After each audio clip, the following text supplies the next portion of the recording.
look at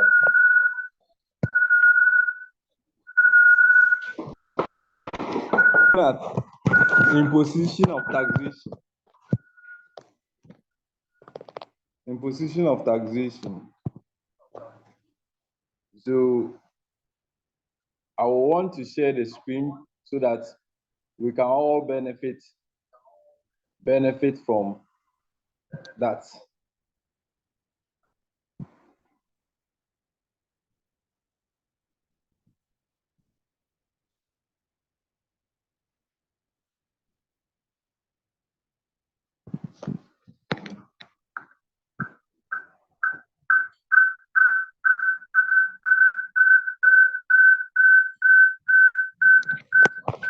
Okay. So imposing tax and company taxation. We are saying that in Ghana, the tax is payable for every year of assessment by a person who have chargeable income for the year and a person who receive final withholding payment during the year.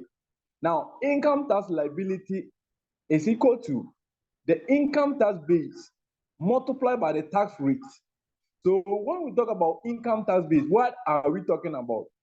We are saying that income tax base is the total value of assets, properties, or income on which tax can be imposed. The basic of tax means the thing, transaction, or amount on which tax is raised.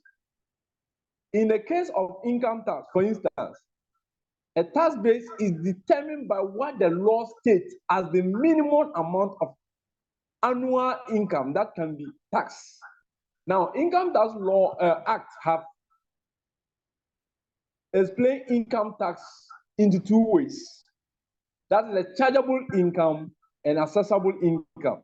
So when we talk about assessable income or chargeable income, what do we mean? So we are saying that a chargeable income of a person, income of a person from business, employment, investment, then less any total amount of allowable deduction for that person according by the tax law. Now, in summary, chargeable income is equal to employment plus business plus investment minus total allowable deductions. What then is assessable income? We are saying that assessable income is determined based on whether the person is a resident or non-resident. Now, we are saying that in the case of resident person, the person's income from employment, business, or investment for the year, whether or not that source is that source in Ghana has been eased or is still in existence. In the case of non-resident person, the person income from business, employment, or investment for the year to the extent that that income is derived in Ghana. So non-resident person can only be taxed when his income from business, employment, and investments is derived in Ghana, or where the person have a Ghanaian permanent establishment that is connected with that, irrespective of whether the income is derived in Ghana or not. Now, a person income from employment or investment or business have a source in Ghana if it accrue in Ghana or drive in Ghana. When we talk about accrue in Ghana, what income accrue means that the source is from Ghana or it is continually earned in Ghana. Example is an individual who is an employee working in Ghana. That person received a monthly salary which is chargeable because it is being earned or accrued in Ghana. Now, drive suggests that the source of that income might have eased the source of that income have stopped. The person driving the income is not a resident in Ghana. For instance, during this Christmas, we all saw that there were so many artists who are not a resident in Ghana. They came to perform, so that that income that they will receive, it is taxable. At that moment, that income will be taxed. However, the source of that income has ease. That is what we are talking about here. Now, who is a resident person? Now, in taxation, when we talk about resident person, we are not only referring to a human being. We are referring to one, an individual, two, a company, three, partnership, four, trusts. Now, who is a resident individual? We are saying that a resident individual is a citizen of Ghana who does not have a permanent home outside Ghana. Employee or official of government of Ghana who have been posted abroad during that year.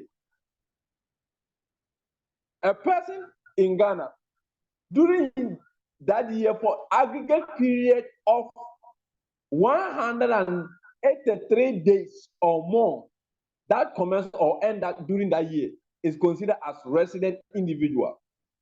A citizen of Ghana who is temporarily absent from Ghana for a period not more than 365 days, continuous days, where that citizen has permanent home in Ghana. Now, a partnership, we can only consider a partnership to be a resident partnership when that, for the year of assessment, any of the partners reside in Ghana during that period. So it simply means that if you have 100 partners in a partnership and one is residing in Ghana in that year of assessment, then we consider that partnership to be a resident partner. Companies. Under what circumstance will we consider a company to be a resident company? We are saying that a resident company for the year of assessment is when the company is incorporated in Ghana under the Company Act 2019 Act 2019 Act 992, or the management and the control of the affair of the company has been exercised in Ghana at any time during that year. A trust company, a trust can also be considered in Ghana for the year of assessment as a resident if the trust is established in Ghana. Two, where the trustees of the trust reside is a resident in Ghana at any time during the period. A resident company, a resident person in Ghana direct or may direct senior managerial decision of the trust at any time during the year. Now, we are now going to look at source of income tax base. Now, income from employment. We are saying that an individual income from employment for the year of assessment is the individual gain or benefit that the person gets from employment for that year. What? So the gain or benefit or profit that person gets from employment, one is that the monthly salary, that's payment of salary, wages or leave pay, commission and gratitude. If the person has worked overtime, the person is being paid overtime. And bonuses the person receives. Payment which include gift that the person received from employment. Now, payment of allowance, for instance, you can get night allowances, cost of living allowances, rent allowances, children allowances. These are all income from employment.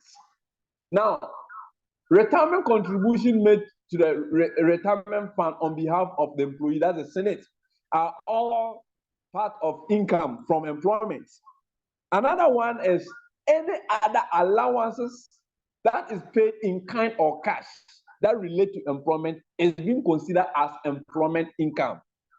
Now, we also look at income from businesses. So income from businesses, this is what we are talking about. is that the profit or gain the person will get from conducting business. One is service fee. If you provide service, you charge for the service. Now, consideration received in respect of trading. If I am selling, the money I'll get from that. Now, gain from realization of capital assets or liability of a business, for example, capital gains.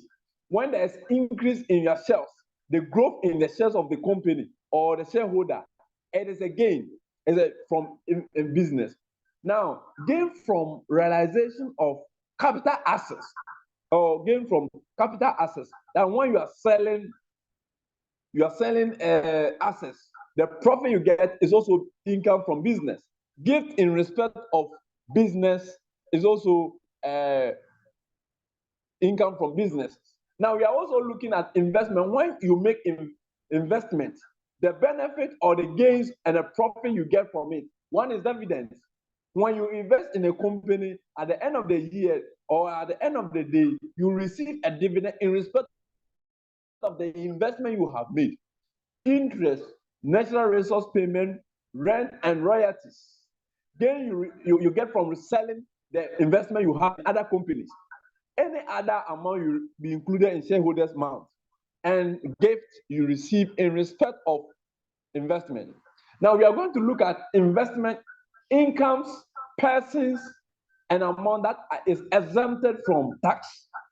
The Income Tax Law to Income Tax Act 2015, Act 96, provide that income from employment, business, and investment are taxable. However, not all such income amount of person who earn them are the salary, allowances, facilities, pension, and gratuities of the president in accordance with Article 68, Clause 5 of the Constitution are exempt from tax. Now, income of a government of Ghana or local authority is exempted from tax. However, if that local government engage in any activity apart from its core mandates, that activity, that income earned from that activity is taxable. Now, income of a public corporation are also exempted. Income of a cocoa farmer is exempted from taxation. Income of a person who is receiving educational institution, receiving instruction from education institution, scholarship and endowment fund are also exempted from paying tax. State-owned enterprise or state-owned state-sponsored education institution is exempted from taxation. Now, any other institution or trust or public character that is solely for the purpose of scientific research is exempted from paying tax. Now, interest paid to an individual is exempted from where interest is paid by resident financial institution or interest of a bond issued by government of Ghana. Now, interest or dividend that is paid to or credited to a holder or member, an investment, an approved trust unit or mutual fund is also exempted from paying tax.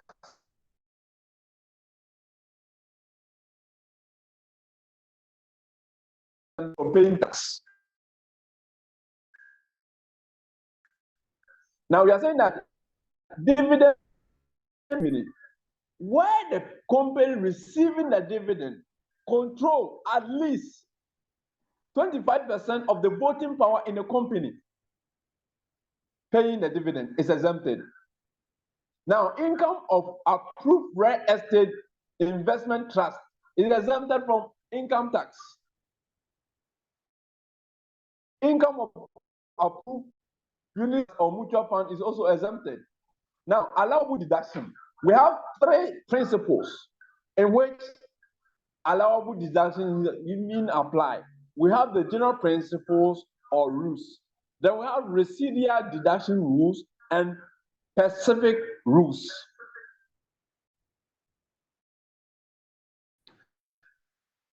The general principle of a person's income.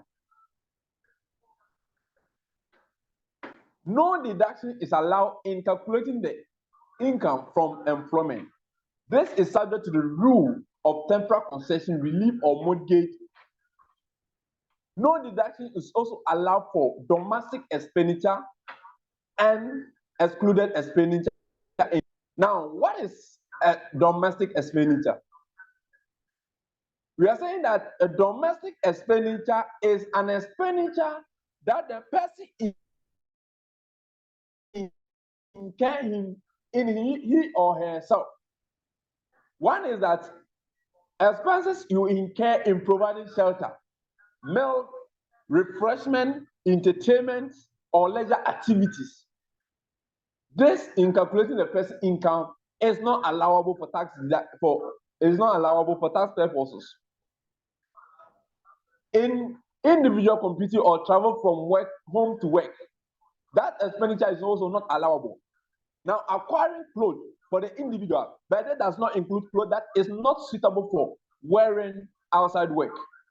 Now, in educating an individual, any education that is directly relevant to the business, we are saying that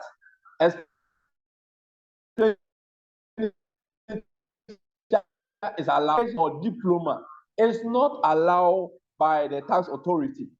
Now, when you borrow money for above mentioned, the interest on that amount borrowed is not allowed. Good.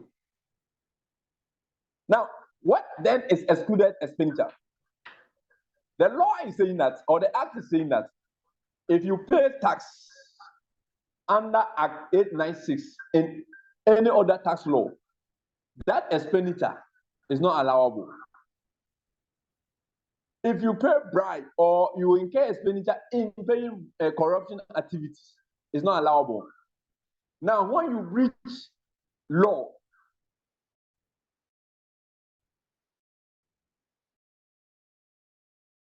or you pay the interest, penalties, and the fine you are going to pay to government, that is not allowable.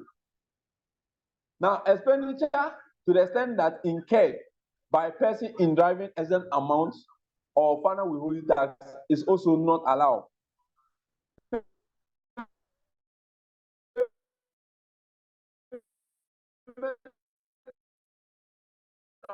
Dividend is not allowable.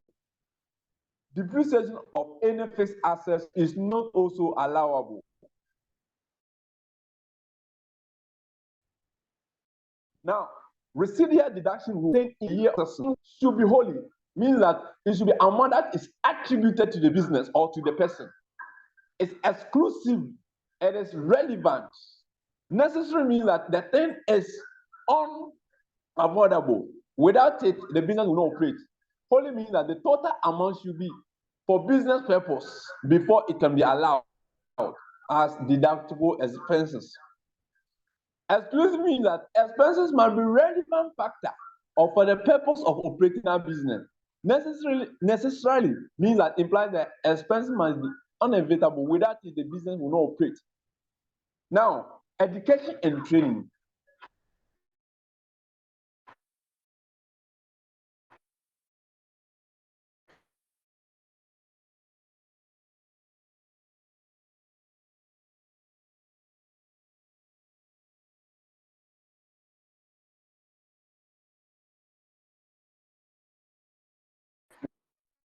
We say, hello? Yeah, thank you. We are education and training. We are saying that when you are training an individual that is intended to give new knowledge, expertise, and skills, will bring into existence intangible assets, then it is being considered as capital expenditure, which is not allowable for tax purposes. However, where you are training an individual to update his knowledge, his skills that the person have already acquired, then that becomes a revenue expenditure and which will be deductible for tax purposes. Now, sometimes organizations incur expenses on legal and professional expenses. Now, that the following expenses will be allowed if that legal and professional expenses is for defending the rights or title of the business, protecting the business, the person or business property, collecting that receivable, or defending a case, someone who have default in paying the debt. Recurring company, that is retainer fees, are all. Now, the following are expenses, legal expenses that are not allowable. One, in relation to formation of a company, when you incur professional or legal costs in forming a company or partnership, that expenses is not allowed. In relation to buying or acquiring as property, that expenses is going to be considered as capital nature because it's going to be added to part of the cost of the assets. So it is not allowed. For contesting income tax assessment and going to court for income tax appeal and for breach of tax law, it is not allowable. Now, we are going to end here for our next session to conclude. No, let's continue because we have more time. I thought the time is up, but let's continue as now. Expenses or fees incurred in connection with acquisition or alteration of business. We are saying that expenses you incur in acquisition or making any enhancement. One is that expenses for forming or dissolving a partnership is being regarded as capital nature, and so it is not going to be allowed. Expenses for incorporation, expenses incurred in incorporating sole proprietorship or partnership, it is not allowed. Now, expenses for converting partnership into limited liability company, it is not allowed for tax purposes. Now, expenses for forming or register a company or changing the status of the company is not also. Now, expenses for negotiation and a merger between company or partnership is also not allowed. Now, revenue and capital nature expenditure. We are saying that the principle is saying that revenue expenditures are allowable, capital expenditure are not allowable. Now, expenditure which is made normally once, is being considered as recurrent expenditure, which is revenue expenditure. But expenditure which is made not once, but with the view of bringing into existence a capital nature, then it is not allowed.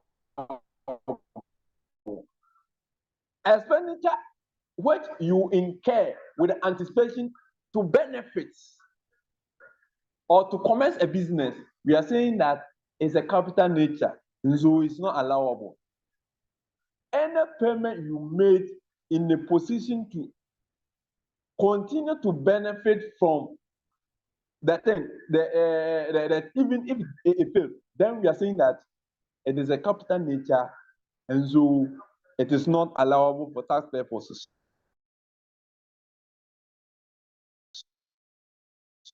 And there's an agreement or confidence that you are not going to be engaged in similar business because of the nature of that business.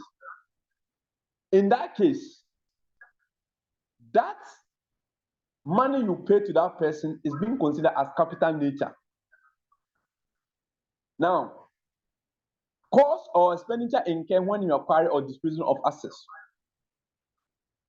We are saying that this is also treated as capital nature. Professional or legal fees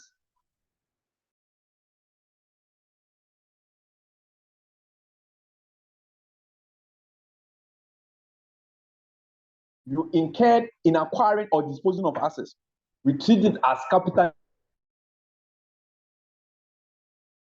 as purpose to deduct it from your income. Now, we bought the assets from somewhere. You have to transport it to your business, the destination, where the business is. In transporting, the cost incurred and installation of that asset is being treated as capital nature. Tax stamp is also being considered that.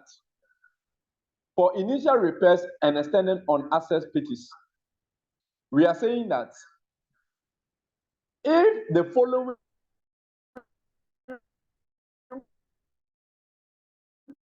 conditions are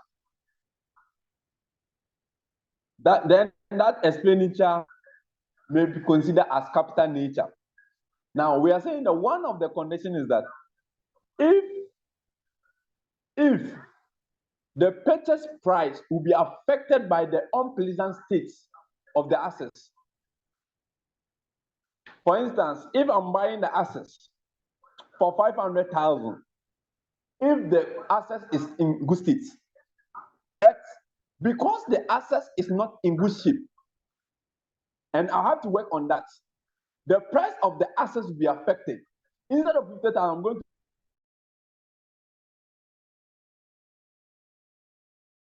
buy 450,000. And it means that now, when the asset was not in a fit state or is not, you need to repair it before, then it will be considered as capital nature. When there's agreement between you and the owner that you need to undertake that repairs, then we are saying that that expenses is being treated as capital nature.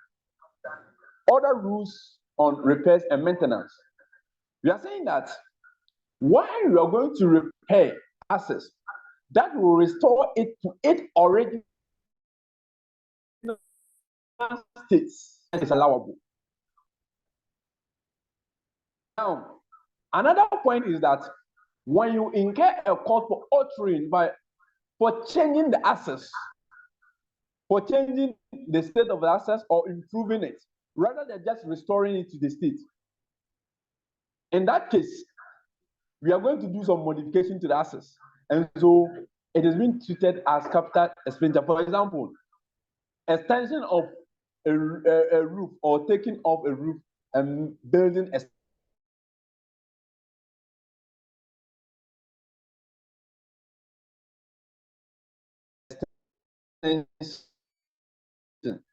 is being treated as capital nature. Replacement of part of modern material equipment.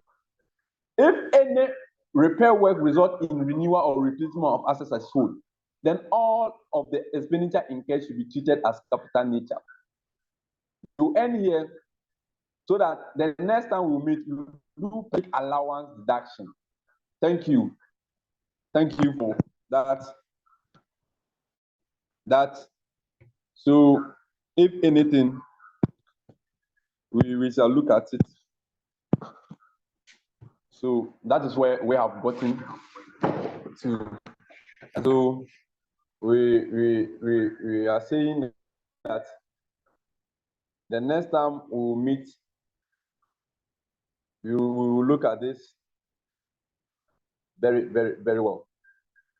So we will stop sharing the screen.